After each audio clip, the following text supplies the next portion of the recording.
Quand on habite un pays de campagne propice à la randonnée ou au cyclotourisme, un pays où il n'y a ni plage, ni karting, ni boîte de nuit, ni supermarché, mais plutôt des petits lacs, des successions de collines, des forêts, des vallons, et partout des villages qui portent un nom en hack, comme Montagnac, Verdillac, Meillac, Gaillac, le tourisme n'est pas toujours saisonnier, il se maintient toute l'année sous la forme de groupes, de clubs, d'associations diverses, qui viennent de toute la France pour sillonner le territoire et qui font étape au café-restaurant parce qu'il y a 7 ou 8 chambres. Donc quand on habite pas loin de la terrasse et du comptoir depuis 30 ans, on a tout le loisir de dresser une typologie des groupes de randonneurs, de leur évolution, et deux familles s'en détachent, les femmes qui marchent et les hommes qui roulent.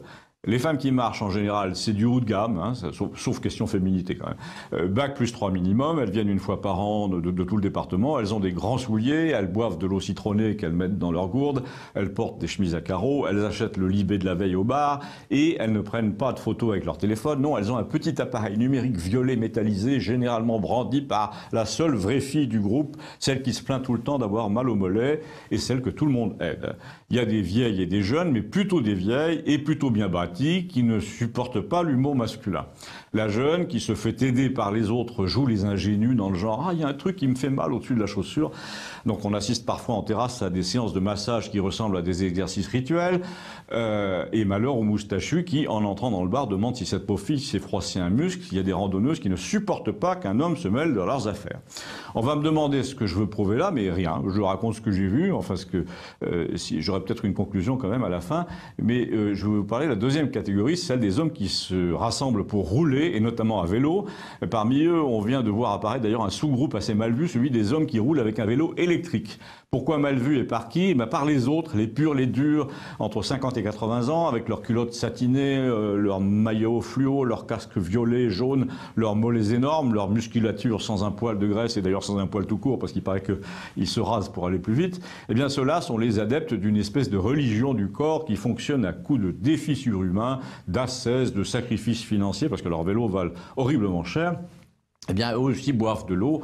Ils sont visiblement épuisés en arrivant. Et d'après un vieux médecin qui ronchonne avec nous au bar, s'ils sont crevés, ils sont aussi contents parce que ce sont des drogués. Ah bon? Pourquoi? Parce que le corps, nous dit-il, au-delà d'un certain point d'effort, sécrète des endorphines qui soulagent la douleur musculaire, mais qui finissent par devenir un besoin pour le cerveau. Cette théorie en vaut une autre, mais il y a un sous-groupe masculin qui est apparu cette année chez nous, qui a passé la nuit dans l'hôtel et dans un autre établissement d'un village voisin, un groupe qui semble réclamer qu'on trouve une autre explication, parce que ce ne sont pas des sportifs, ils circulent aussi en bande, ils ont aussi 60 ans et plus, mais eux, ils sillonnent le pays en moto BMW de plus d'1 litre de cylindrée. Question pastis, d'ailleurs, ils font aussi leur litre de cylindrée, ils sont très grands et très gros pour la plupart.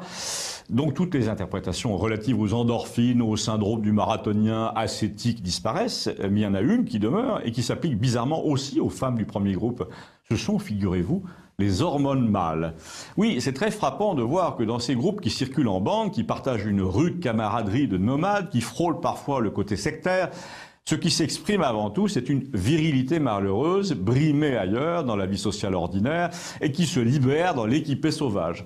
Il est difficile de ne pas soupçonner dans cette libération de la testostérone une revanche sournoise contre une société vouée à la niaiserie et au sentimentalisme plutôt féminin.